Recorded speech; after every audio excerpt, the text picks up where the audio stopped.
Nós queremos que vocês se sintam bem, que realmente sintam a presença, se sintam na presença de Deus. Por isso nós vamos louvar a Deus nesse momento.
Nesta manhã linda de sábado, aqui na tua casa de oração do Boqueirão, nós colocamos a nossa vida em suas mãos, agradecido por nos trazer a tua presença, Senhor. Suplicantes que prepare a nossa mente e o nosso coração para a adoração deste dia, para que possamos honrá-lo, adorá-lo com a nossa vida, possamos colocar diante de ti a nossa vida, para que possamos ser perdoados, restaurados, e que o Senhor nos torne pessoas segundo o seu coração. Por favor, concede a todos nós a tua bênção sabática, aqueles que estamos aqui, aqueles que não puderam vir por motivo de saúde ou outro motivo justificável. Que aqueles também, Senhor, que não puderam vir por qualquer outro motivo, possam ser abençoados, possam ser dirigidos por ti e tenham a vontade, o ânimo para te adorar e para estar na tua casa de oração. Nós oramos agradecidos em nome e pelo amor de Jesus. Amém.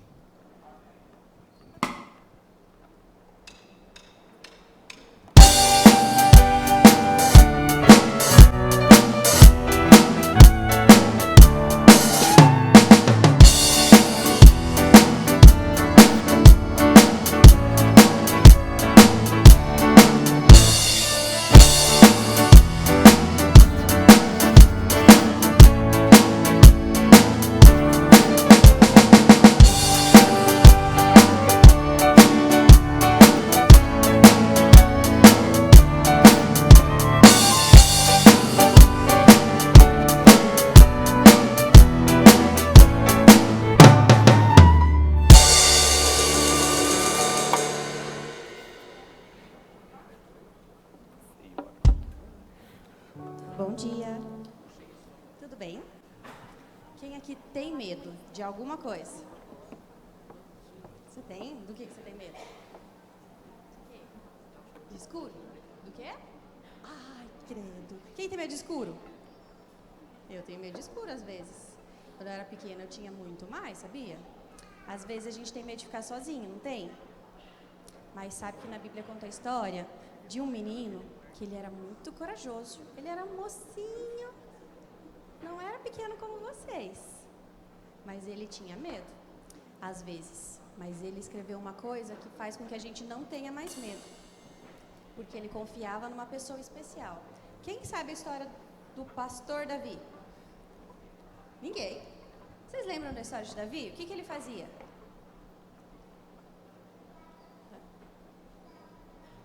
Isso, ele cuidava das ovelhas. Isso, ele lutou com um gigante. Sozinho. Ou tinha um exército junto? Sozinho, porque ele contava com a ajuda de quem? De Jesus. E um dia ele escreveu o seguinte: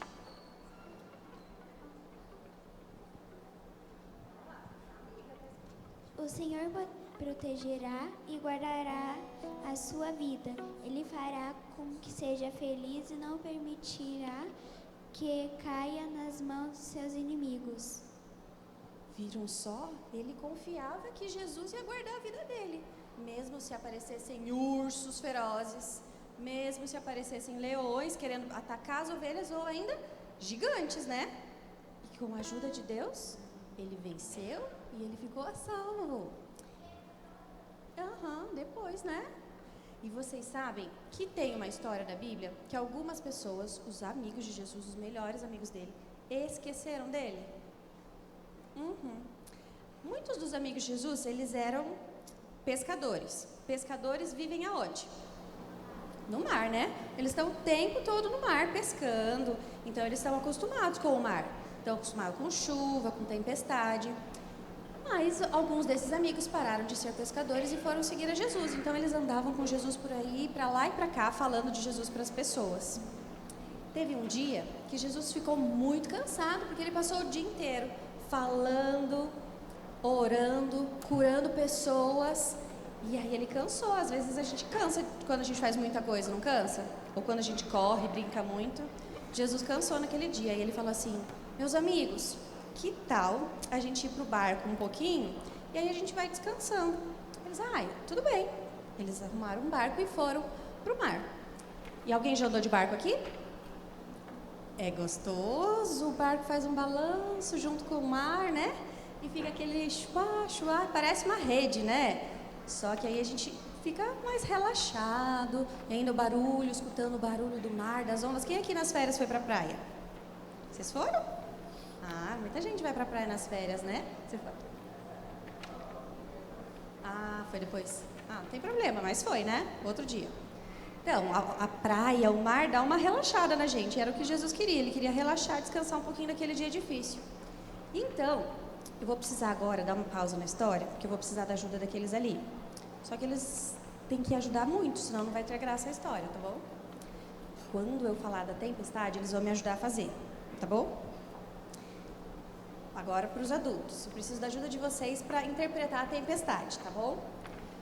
Eu preciso que as 5 primeiras fileiras dos 2 lados fiquem esfregando as mãos na hora que eu falar da tempestade. As próximas 4 fileiras podem estalar os dedos. E os do fundo podem bater nas pernas. Tá? Então, as 5 primeiras fileiras esfregam as mãos. As 4 próximas fileiras estalam os dedos. E os últimos batem nas pernas. Tá? Então, quando eu falar tempestade agora, a gente vai fazer um treino, só para ver se parece, tá bom? Então, tempestade. E o pessoal do fundo não está batendo. Então tá bom. Beleza, foi um bom treino. Agora eu vou dificultar para alguns aqui. Vou pedir ajuda desses grandes aqui da frente, assim, para fazer o som dos trovões. Porque os trovões também são assustadores às vezes. E vocês sabem, então, aquele grupo de amigos de Jesus foram pro barco. E ficaram lá no embalo do barco, descansando. Jesus até dormiu, como se a gente estivesse na rede. Quem já brincou na rede lá do estacionamento? Ela tem uma rede gostosa, né? Jesus estava balançando ali com o barco e até dormiu. E os amigos dele ficaram conversando, dirigindo o barco. E eles estavam por lá. Quando, de repente, o tempo começou a mudar. As nuvens começaram a ficar escuras, o vento começou a soprar muito mais forte e o barulho da chuva começou. E, de repente, não era só chuva, era uma tempestade, com relâmpagos, com trovões, e todo mundo ficou muito assustado. Aqueles amigos de Jesus nem se lembraram de Jesus. E eles ouviram aqueles barulhos e ficaram com medo. O barco balançava, a água entrava no mar. E eles ficaram muito assustados com aquilo. Porque eles estavam em perigo, eles estavam com medo de morrer. E o barco balançando forte, as ondas batendo no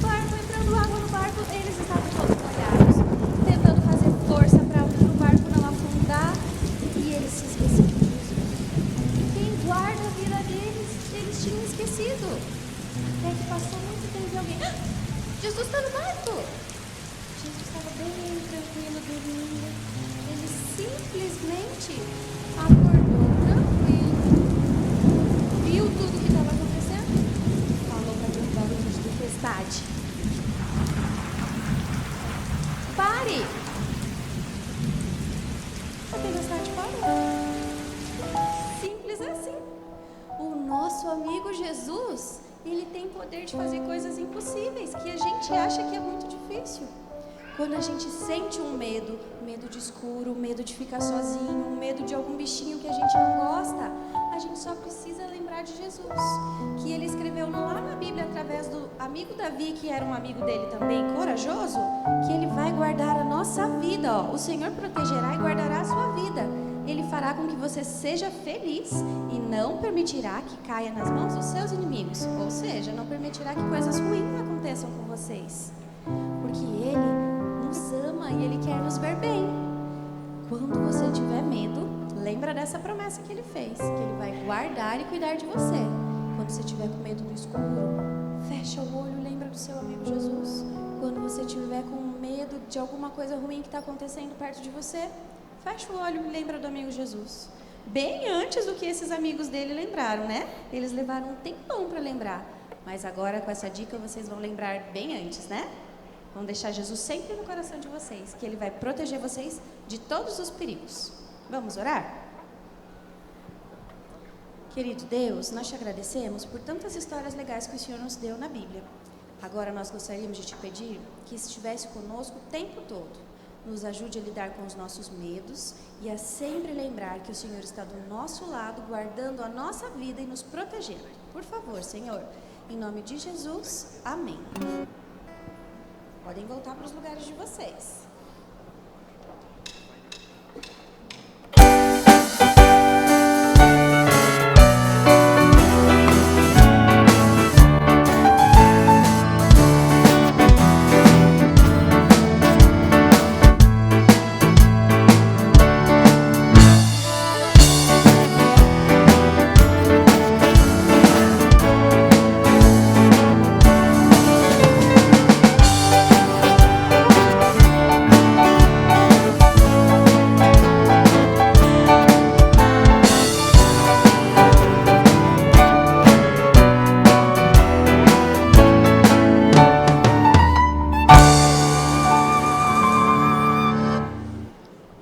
As crianças adoraram através da adoração infantil. Agora é sua vez de adorar através da sua voz. Nós vamos louvar a Deus. Nós vamos cantar neste momento um hino muito conhecido entre os cristãos do mundo todo. É uma melodia tradicional americana, mas muito conhecida. Vencendo, vem Jesus. Cante com todas as suas forças.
Amém, amém.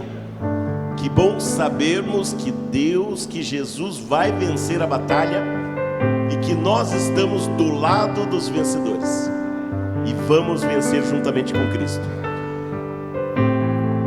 E para vencermos, nós temos que estar daquilo que é maior, daquilo que é mais poderoso, porque muito maior que forças, maior que trovões, maior que relâmpagos, é o amor de Deus, é a presença de Deus, é o próprio Deus. Vamos cantar Maior que Tudo. Maior que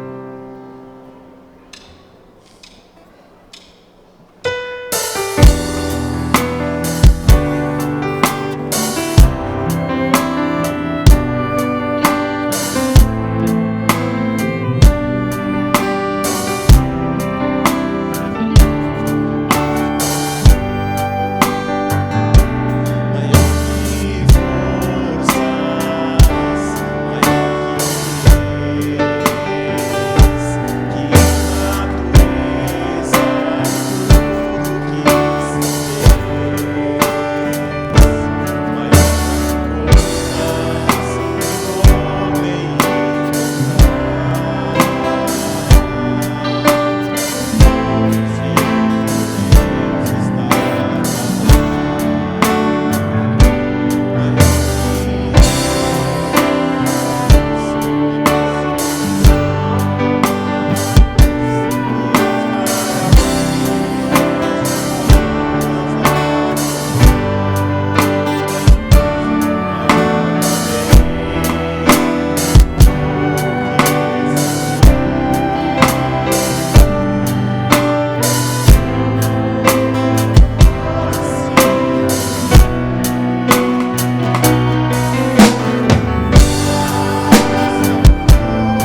possa nos levar à cruz.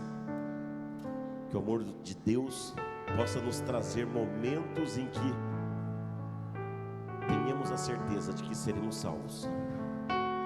E em momentos assim nós vamos cantar. Cantar que Jesus é o nosso Salvador. Vamos cantar que nós podemos estar aos pés dele. Vamos ficar em pé e cantar momentos assim.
Permaneça em pé.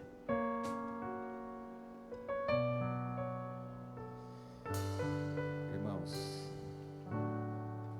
às vezes nos sentimos inseguros, sensíveis, precisando de uma palavra, desamparados. O mundo, às vezes, ele se torna muito grande, opressivo e cheio de incertezas, mas nós temos que ter uma certeza em nosso coração, e essa certeza ela está em Romanos 8. Em Romanos 8, 26 diz que o Espírito Santo ele intercede por nós perante o Pai com gemidos inexpressíveis. Romanos 8:34 diz que Jesus lá no céu também intercede por nós. Você quer maior garantia do que essa? Deus intercedendo por nós, por nossa vida, por nossas aflições, por nossas dificuldades. Então que nossa confiança não seja colocada em pessoas, em homens, em promessas, em trabalho, ou qualquer outra coisa que seja, mas em Cristo Jesus, porque a nossa esperança é a salvação eterna. Vamos orar?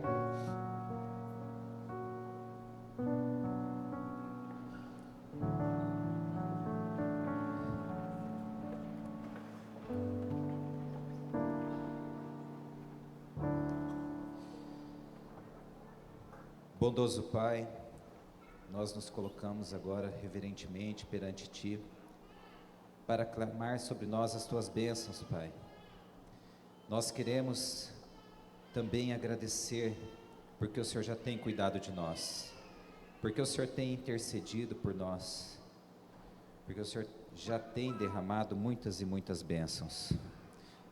Nós sabemos que o Senhor coloca anjos ao nosso redor, nos protegendo das dificuldades, mas nós queremos clamar a Ti a certeza, Pai, de que isso acontece, a certeza em nosso coração, para que nós possamos desenvolver a confiança em Ti, cada dia mais.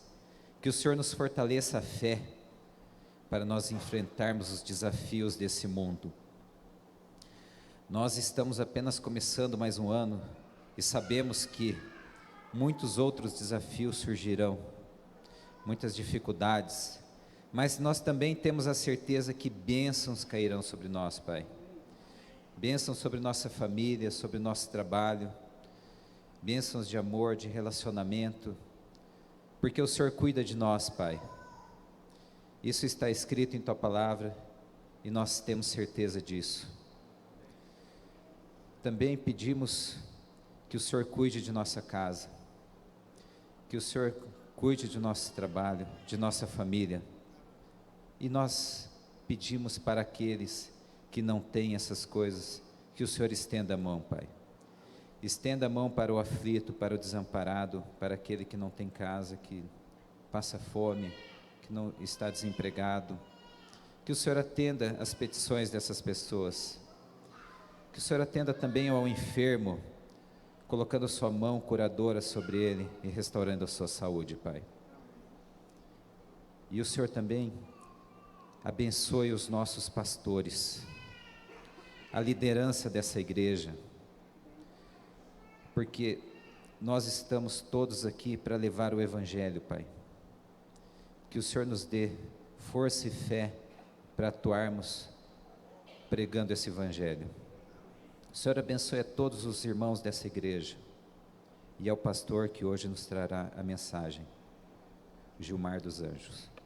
Em nome de Jesus, amém.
com grande alegria que nós convidamos o pastor Gilmar dos Anjos a vir à frente. Pastor Gilmar, ele é o líder de comportagem da Associação Central Paranaense e vai trazer a mensagem de Deus para nós nessa manhã. Seja bem-vindo, pastor. Que Deus o abençoe e a palavra está contigo, a palavra de Deus. Bom dia, igreja. Feliz sábado para você. Eles me perguntaram ali, como é que é o teu sobrenome? Eu disse, dos anjos. Mas eu me adiantei, eu disse, dos anjos bons, né? Aqueles que não caíram. Amém? Não é? Porque tem alguns aí, tem a concorrência, né? Aqueles que caíram. Amados, estamos ali ainda na CP, trabalhando no Ministério de Publicações. Claro que quando nós falamos de publicações, a tendência é pensar apenas em comportagem. Comportagem é mais um braço do Ministério de Publicações, mas publicações é tudo aquilo que envolve a literatura. Então, no que vocês precisarem, estamos à disposição de ajudar. Se de repente você precisa saber quantos livros a igreja vai distribuir, me procure também o diretor de publicações local da sua igreja. Como que eu faço para adquirir folhetos bíblicos, como que eu faço para adquirir a lição da Escola Sabatina, enfim, estamos envolvidos em toda essa área de publicações. E eu lembro, eu estive aqui já uma vez na igreja, eu contei um pouquinho da história da comportagem, e para que você entenda, de repente, para quem não estava naquela ocasião, a comportagem começou no ano de 1848. Foi uma estratégia divina para um momento específico. O pequeno grupo que sobrou dos guardadores do sábado, que eram aproximadamente 100 membros, 100 pessoas, 100 foram os que restaram, aguardando, crendo na volta de Jesus. Eles deram continuidade na pregação do Evangelho, através desse método, o evangelismo através de publicações. Onde eles não poderiam chegar, a mensagem escrita chegava. E por isso que o Ministério de Publicações ele segue vivo até hoje. Eu comportei durante 9 anos, contando já o ministério, porque eu me considero ainda um comportor, e esse ministério tem transformado a minha vida, transformou desde quando eu aceitei ir comportar, e segundo alguns da minha igreja, eu estava cometendo uma loucura, porque eles disseram para mim, olha, você vai passar fome. Eu nunca vi alguém engordar só comendo miojo, né? Eu não comi miojo e mesmo assim engordei. Olha só. Eu comia pão com banana. Muitas diziam assim, na comportagem você come ou miojo ou você come pão com banana. Pão com banana eu comia não porque eu estava comportando, mas é porque eu gostava mesmo. Né? Você furar o pão assim com o dedo, e aí você pôr a banana, e aí com leite. Eu sei que de repente alguns aí vão me crucificar por isso, né? Mas é o leite, né? E eu comia com leite. Às vezes eu nem chegava em casa, irmão. Eu comia no ônibus mesmo, né? Comprava na padaria e durante a volta até a casa da campanha de comportagem, eu ia comendo no ônibus. Fazia um monte de farelo no chão, né, do ônibus, mas é porque eu gostava. E a comportagem mudou a minha vida, mudou a vida também da minha família. Deixa eu apresentar aqui rapidamente a minha esposa, o amor da minha vida, minha paixão, olha ali, da minha esposa, meus filhinhos, o Rafael e a Emily. Levanta a mãozinha, filha. O Rafael, esse rapaz bonito que puxou a mãe, né? E a simpatia do pai. Amados, eu convido você a abrir sua Bíblia no livro de Gênesis, capítulo 3. Gostoso esse barulhinho de folhas, né? Gênesis 3, isso quer dizer que você trouxe a sua Bíblia. Se você não tem uma Bíblia, nós temos Bíblias atrás? Tem Bíblias? Se você não trouxe a sua Bíblia, levanta a mão que os diáconos aí vão providenciar uma Bíblia para você, ou as diaconisas. Alguém não tem Bíblia e gostaria de acompanhar a leitura? Só levanta a mão que uma Bíblia chega até você, tá bom? Gênesis 3, e o primeiro versículo que nós vamos ler é o versículo 9. Gênesis 3, versículo 9. Antes de ler, eu ainda convido você a fazermos mais uma oração, pode ser? Assim como você está, feche seus olhos. Bondoso Deus, obrigado ao Senhor pelo privilégio de abrirmos a Tua Palavra nessa manhã. Obrigado, ó Pai, pela oportunidade de ouvir a Tua voz mais uma vez. Ó Pai, ilumine nossa mente com o poder do Teu Santo Espírito, para que possamos entender aquilo que já foi revelado e inspirado em Tua Santa Palavra. Mas acima de tudo, ó Deus, nós pedimos que o Senhor transforme o nosso coração, mais uma vez. Fale, Pai, ao íntimo do nosso ser, e que possamos, ó Pai, atender a Tua voz. Nós te rogamos em nome de Jesus. Amém. Diz o versículo 9 o seguinte: e chamou o Senhor Deus ao homem e lhe perguntou: onde estás? Não sei quantas vezes você já se perguntou onde Deus está, mas por inúmeras vezes eu me perguntei onde está Deus. Inclusive, às vezes ainda cometo esse mesmo erro, me perguntando onde está Deus quando eu vejo uma tragédia, quando eu vejo uma catástrofe, por exemplo, quando eu vejo pessoas morrendo de fome, quando eu vejo pessoas se matando. Eu me pergunto, onde está Deus? Você já se perguntou onde está Deus? A resposta para essa pergunta é bem simples. Deus está onde sempre?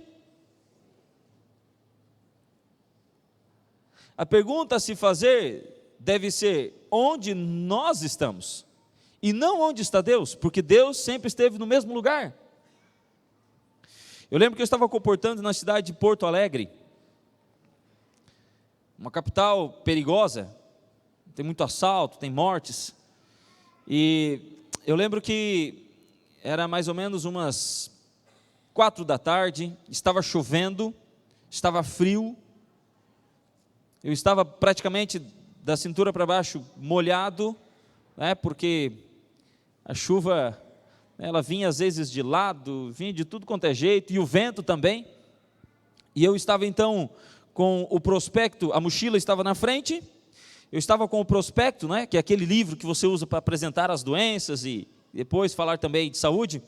Eu estava com o prospecto debaixo do braço, com o guarda-chuva eu segurava com o rosto, para poder então as mãos ficarem livres para poder bater palma, mais ou menos assim, assim, quem já foi comportor sabe que é mais ou menos assim quando chove, mochila na frente, prospecto aqui e o guarda-chuva aqui no outro para poder bater palma.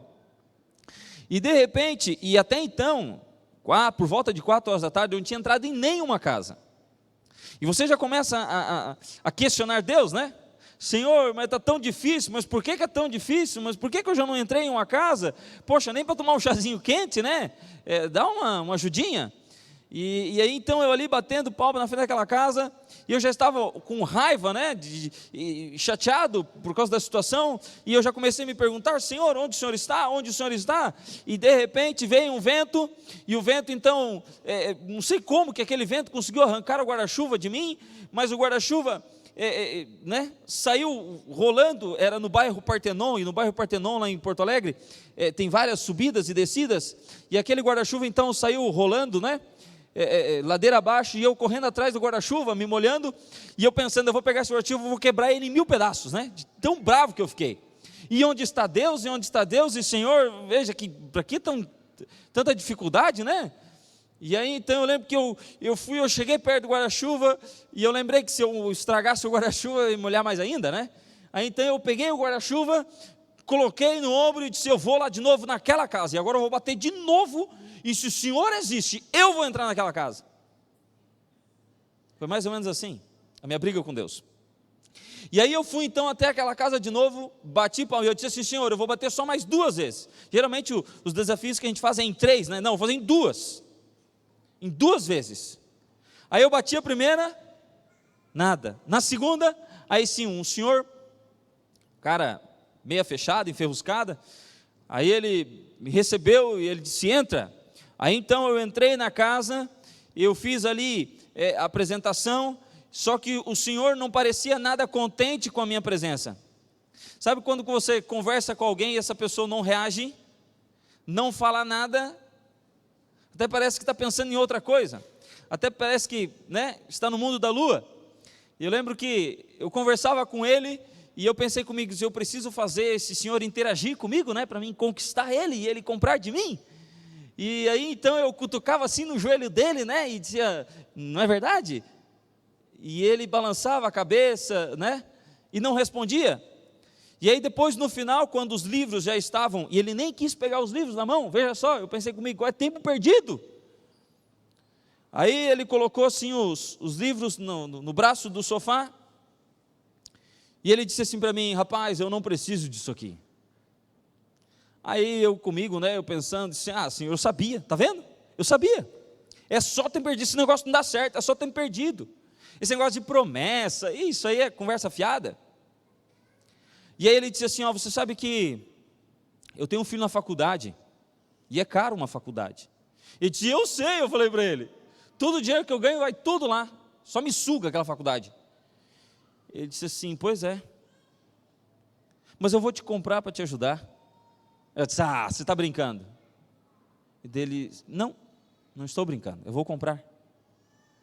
Aí eu fiquei emocionado, né? Os olhos já começaram a lacrimejar, e ele disse assim: você quer que eu te pague como?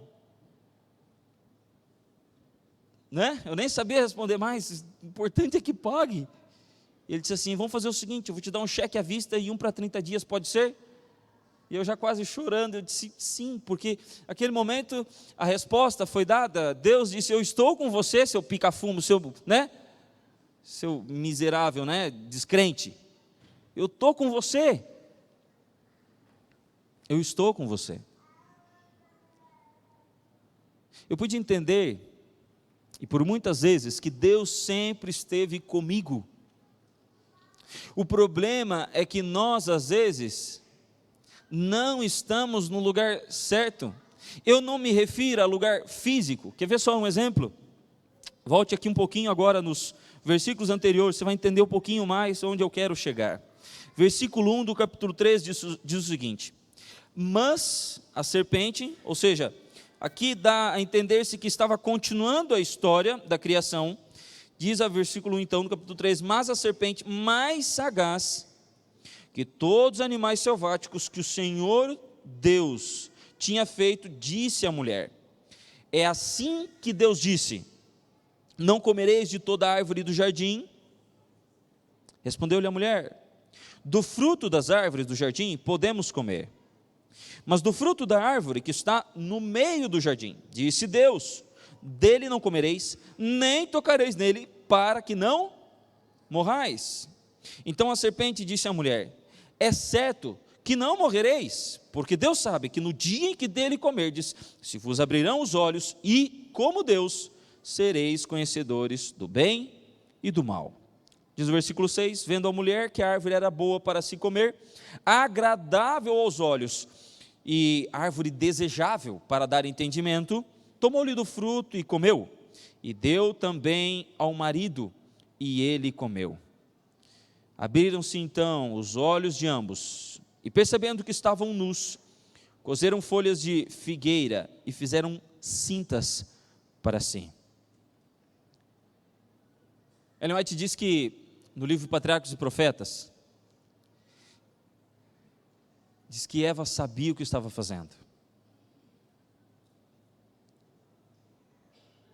Ellen White disse que Adão sabia o que estava fazendo. Este relato conta, do meu ponto de vista, uma das histórias mais tristes relatadas na Bíblia. Era um dia normal, um dia agradável como todos os outros, mas em um determinado do dia, a história da humanidade iria ser mudada. Seguiria um outro curso este que Deus havia esperado ou visto a possibilidade de acontecer. Diz a Bíblia que essa mulher se aproxima da árvore do conhecimento do bem e do mal, dialoga com uma serpente que até então não falava. O versículo 3, ou melhor, o final do versículo 3, ela declara que Deus disse que não era para comer, muito menos se aproximar, muito menos tocar. Veja, Eva tinha consciência do erro, mas segundo o versículo 6 que nós lemos, ela viu que era agradável, ela percebeu que poderia ter um pouco mais de entendimento, ou de repente percebeu que poderia ser maior, poderia ser mais. E a Bíblia disse que ela pegou, comeu e que deu também ao marido.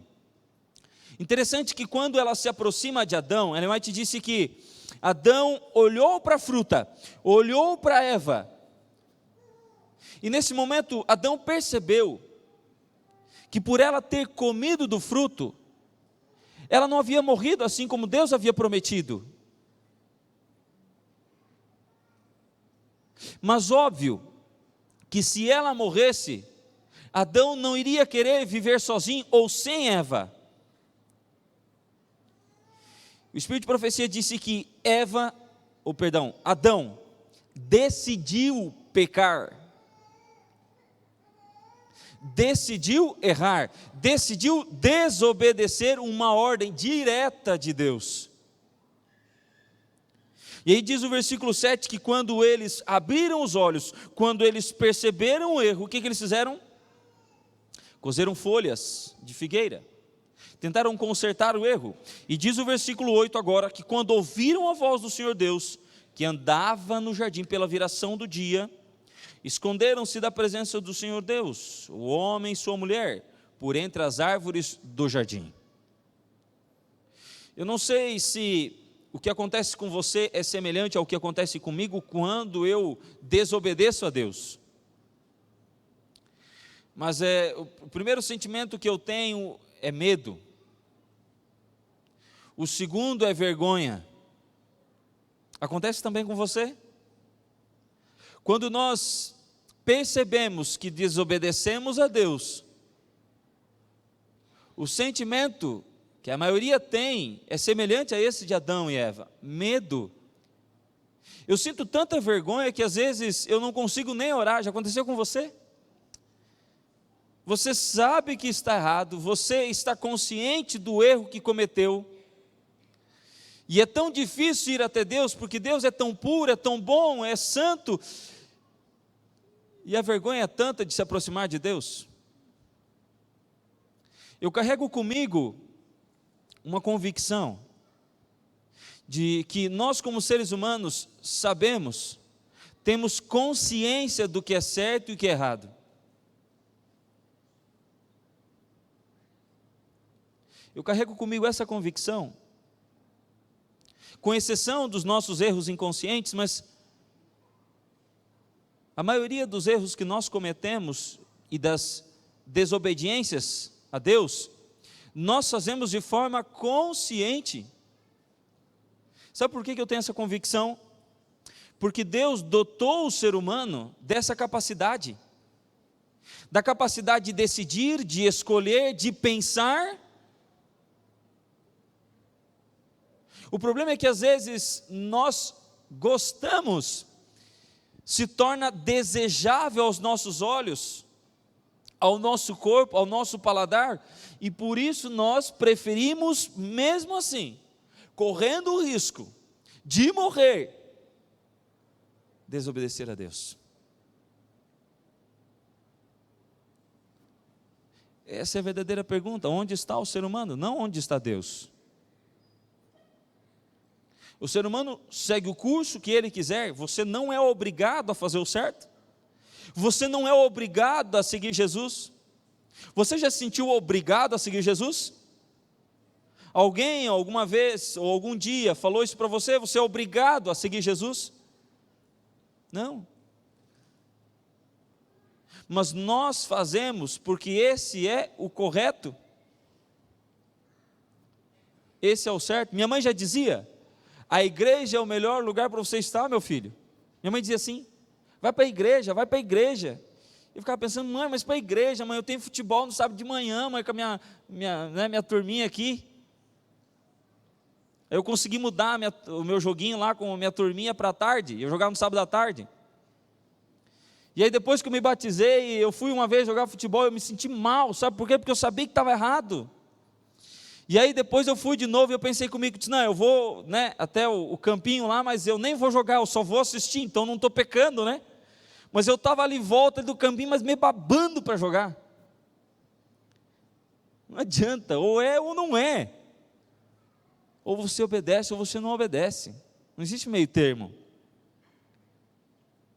E diz a Bíblia que Deus então, na viração do dia, à tardezinha, quando o sol estava se pondo, a Bíblia diz que o Senhor procurou o homem e a mulher, assim como fazia todas as vezes. E diz o versículo 9, acompanhe comigo, e chamou o Senhor Deus ao homem e lhe perguntou, onde você está? Adão, onde você está, Adão? Porque sempre que eu chego aqui no Jardim do Éden, você vem me recepcionar, você vem me encontrar. Por que hoje você não veio? Onde você foi, Adão? E diz o versículo 10, ele respondeu, ouvi a tua voz no jardim, e porque estava nu, tive medo e me escondi. Interessante que essa é a condição da Bíblia, ou melhor, a condição do ser humano segundo a Bíblia. Nu, na verdade, porque começa o livro de Gênesis falando que o ser humano é nu, e termina também dizendo que é nu. Qual era a condição da igreja de Laodiceia? Pobre, cego. Diante de Deus nós somos assim.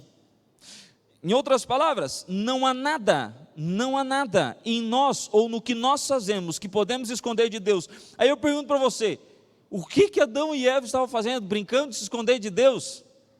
Você acha que Deus não sabia onde eles estavam? Sim ou não? Claro que sabia. Aí de repente Deus chega lá no Jardim do Éden e começa a procurar. Imagina que com aquela visão de raio-x, Deus, ao sair do seu trono, ele já vê onde está Adão e Eva. Mas Deus faz questão de perguntar, Adão, que é isso, Adão? Onde é que você está, Adão? E aí Adão então sai de repente atrás de uma árvore, e ele diz, Senhor, eu estou nu, Senhor, eu tenho vergonha de estar diante de Ti, porque eu estou em pecado, eu falhei, eu desobedeci. E aí então Deus pergunta, quem te fez saber que estavas nu, Adão? Comeste da árvore que te ordenei que não comesses? Então disse o homem, a mulher que tu me deste por esposa, ou seja, esse ser que você criou, ela me deu da árvore e eu comi. Disse o Senhor Deus à mulher, que é isso que fizeste, Eva? Respondeu a mulher, Senhor, a serpente que o Senhor criou, ela me enganou e eu comi. Deus faz 3 perguntas ao primeiro casal, aos primeiros 2 seres humanos criados. A pergunta é essa que nós já lemos, versículo 9, inclusive já lemos 2 vezes. Deus pergunta, onde você está? A pergunta essa não era para saber o local físico, mas quais eram as circunstâncias. Deus queria ouvir de Adão, porque Deus queria que Adão reconhecesse o seu erro. E essa mesma pergunta Deus tem feito ao longo da história da humanidade, e Ele faz nessa manhã para mim e para você. Onde nós estamos? Onde eu estou? Onde você está? Nesse momento você está aqui, mas eu não estou me referindo, e Deus tampouco está me referindo ao lugar físico, enfim, mas e sim a situação, onde você está, em que caminho você está, aquilo que você tem feito, ou as decisões que você tem tomado, tem te levado aonde? Se você seguir, tomando as decisões que você tem tomado, qual será a conclusão da tua história? Qual será a conclusão da minha história? Você já percebeu que a gente faz como Adão e Eva, que a gente brinca, que a gente arrisca? Amados, é muito arriscado desobedecer a Deus, é muito arriscado perder o céu, e às vezes por tão pouco. Onde você está? Pergunta Deus. Quais são os caminhos que você tem tomado? Esses caminhos vão te conduzir ao céu?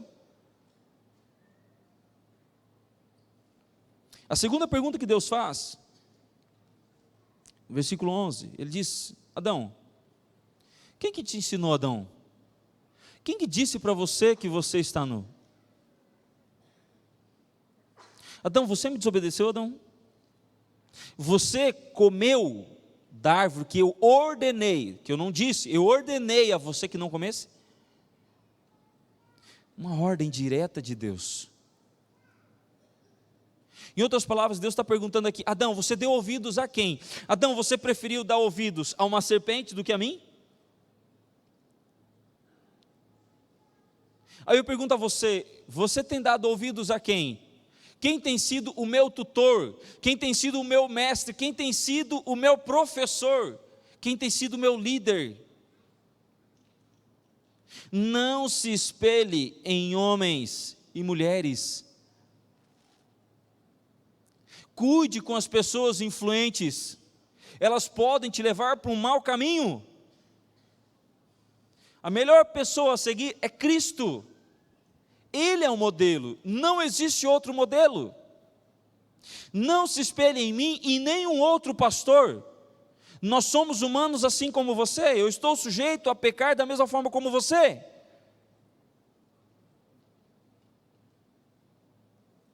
E tem gente por aí que se espelha em atores, atrizes, personagens, né?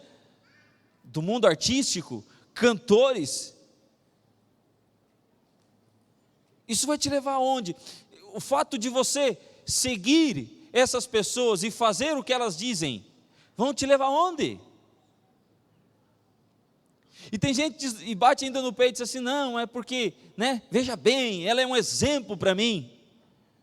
Coitado de você, coitado de mim. Quem tem que ser o meu exemplo? Cristo, Ele é o exemplo. E o interessante, eu amo a Bíblia, eu amo estudar a Bíblia. Você não tem noção, eu fiz teologia por causa disso. As pessoas dizem assim: você vai ser pastor. Eu disse: eu não quero saber de ser pastor. Inclusive eu lembro que quando eu ia na igreja, lá na minha vila, o pessoal me chamava de pastorzinho. Rapaz, nossa, eu ficava... E às vezes eu escondia a Bíblia, só para ninguém ver que eu estava indo na igreja. Todo mundo ficava chamando pastorzinho, pastorzinho. Não quer saber de chamar de pastorzinho. Mas eu lembro que uma vez teve...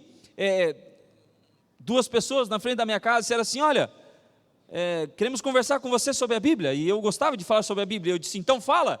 E ela disse assim: o que vai acontecer quando Cristo vier a esta terra? Eu disse: nós vamos para o céu, e depois lá a gente vai passar 1000 anos, e depois a gente vai voltar, e aqui essa terra vai ser transformada. E então um dos dois disse assim: não é assim. Sabe como que vai ser? Jesus vai vir, vai transformar essa terra, e vai trazer aqueles que já foram arrebatados com Ele, né, em algum momento da história da humanidade. Eu disse: não é assim, porque a Bíblia diz que é assim. E nós começamos a discutir, e eu disse assim para ele: rapaz, vamos fazer o seguinte, a conversa acabou por aqui, porque a casa é minha, o pátio é meu, o portão é meu, então eu digo o que é e o que não é, e pronto. Então você fica para lá com a sua opinião, lá na rua eu fico aqui para dentro do pátio com a minha, e fechou o assunto, beleza?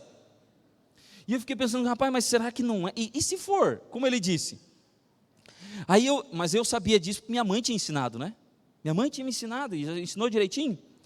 E eu também, eu lembro dos domingos especiais, né, de Daniel, Apocalipse, lá na minha igreja, que eu ficava meio dormindo assim, mas eu lembro, né, quando, aquelas imagens assim, quando o ancião passava, né, o slide, era um controle grandão assim, pendurado no fio, e ele apertava um daqueles botões, fazia check, check, daí mudava assim.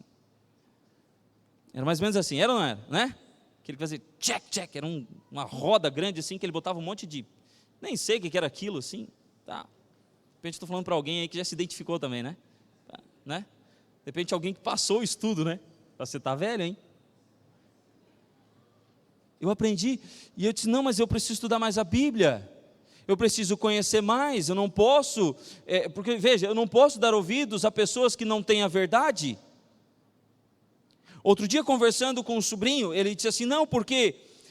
lá na minha igreja, outro dia foi um pastor, e ele então, de uma vez só, ele falou, e todo mundo começou a cair assim, ó, pá, pá, pá.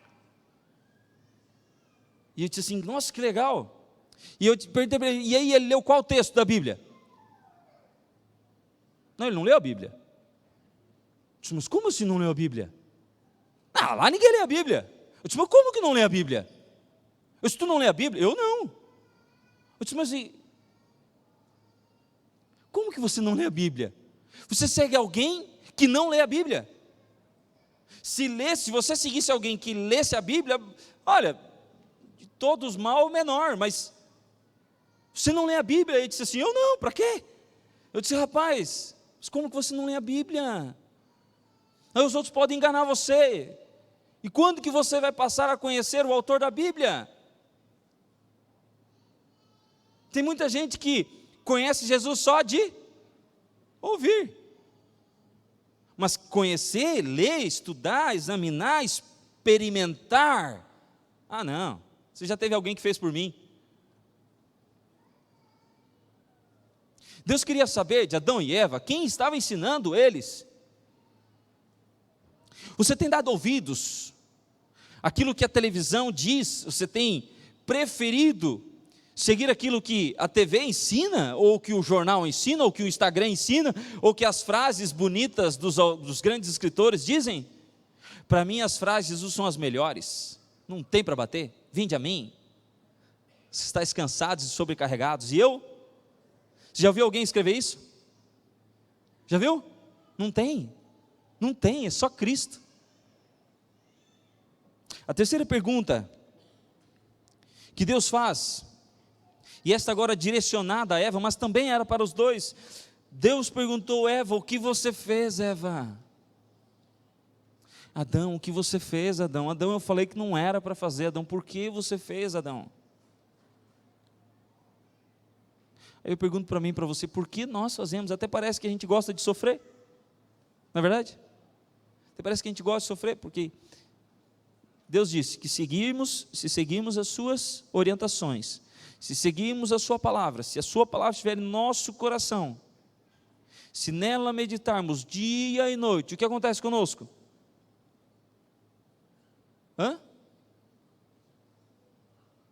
Seremos abençoados, seremos protegidos, iremos ao céu, receberemos a salvação. Está vendo? Aí eu pergunto, por que nós fazemos,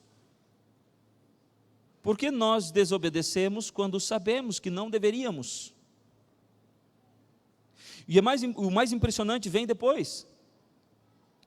Vem depois, a partir do versículo 14 e 15 ainda. Porque a ordem de Deus era essa, que se você comer, Adão, se você comer, Eva, você vai morrer. Olha só o que diz o versículo 14. Então, o Senhor Deus disse à serpente, visto que isso fizeste, maldita és entre todos os animais domésticos, e o és entre todos os animais selváticos, rastejarás sobre o teu ventre, e comerás pó todos os dias da tua vinda.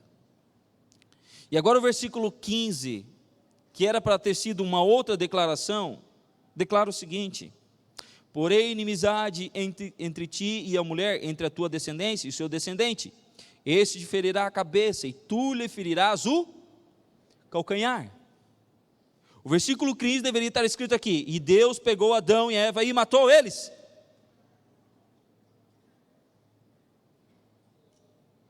Essa era a sentença.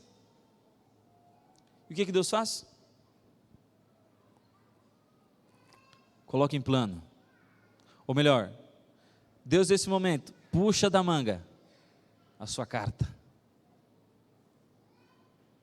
A sua carta. A que estava guardada. A sua carta de amor. E aí Deus coloca na mesa e diz, eu tenho um plano.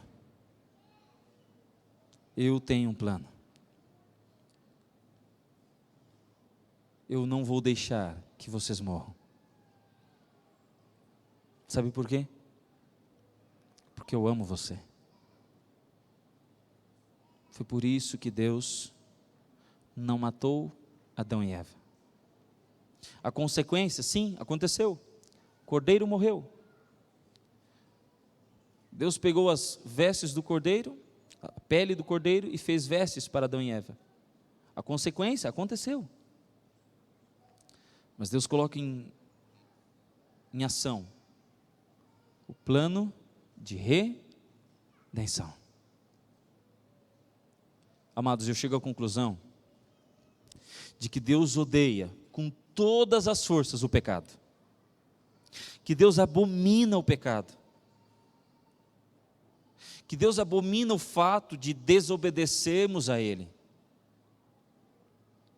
mas que com essa mesma força que Deus odeia o pecado e que deseja destruir de uma vez por todas o pecado, Deus, da mesma forma, com todas as forças, se não mais, Deus ama o pecador.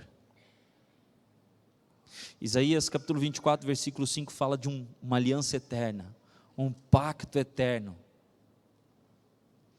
E essa aliança, esse pacto, que Deus criou há muito tempo, mesmo antes de criar esses dois seres, a sua imagem e semelhança, Deus coloca em ação.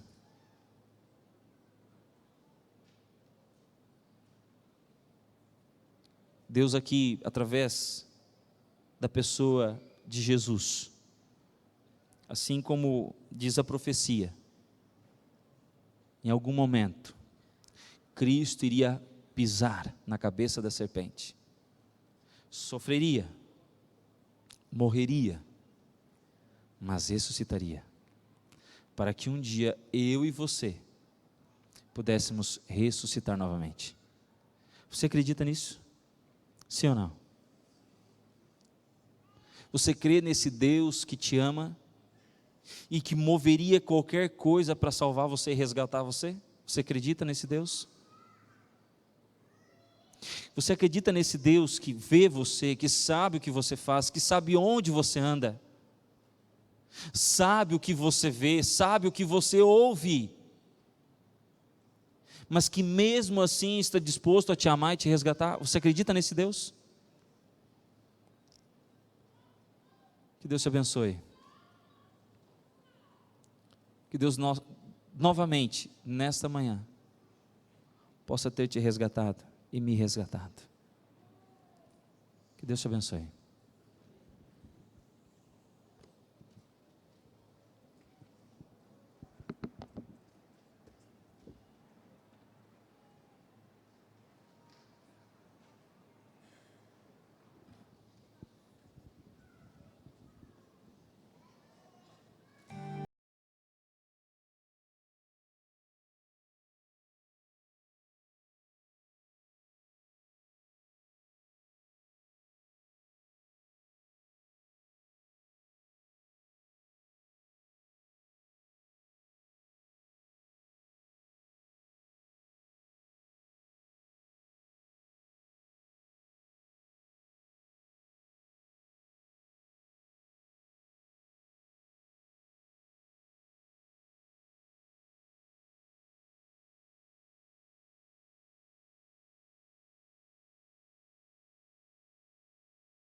Senhor, meu coração te dou, quero te amar,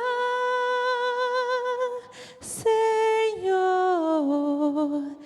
e te sentir